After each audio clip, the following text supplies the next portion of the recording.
Motorists filling their vehicles at this petrol station in Abuja say the price is taking a toll on their finances.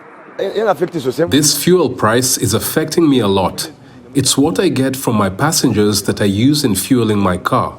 But because the fuel is expensive, I have had to increase transportation fares and the number of passengers has now reduced. I'm here to buy fuel for 20,000 naira, but that will last me for just about 5 days, and then I'll have to buy it again. It's really not easy on us. Prices at the pump have quadrupled since May of last year, after the government stopped paying to subsidize imported fuel. A litre now costs about $1. The average Nigerian only earns $33 a month. Much of the problem comes down to the country's refineries, which haven't been operational in at least 14 years due to poor maintenance and aging infrastructure, among others, making the country reliant on imports. The kickoff of operations at the newly launched Dangote Refinery is, however, raising hope that fuel will eventually become cheaper. The privately owned refinery is able to refine 650,000 barrels of crude at installed capacity.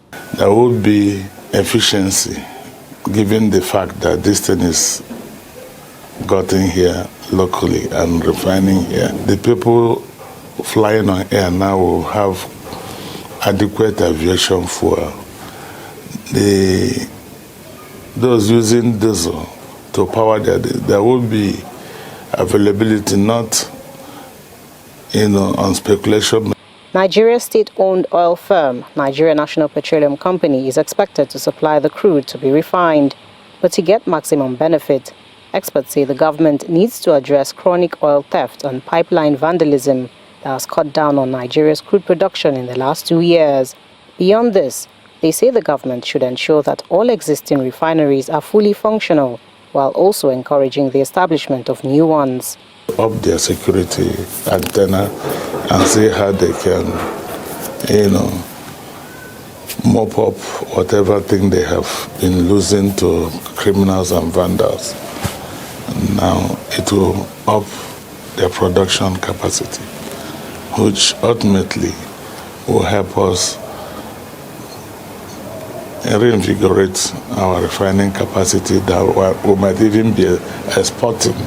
Government should be the driving force for people, a lot of refineries to come, because when we refine it here, the benefit is enormous. We'll have not only one product or two products or three.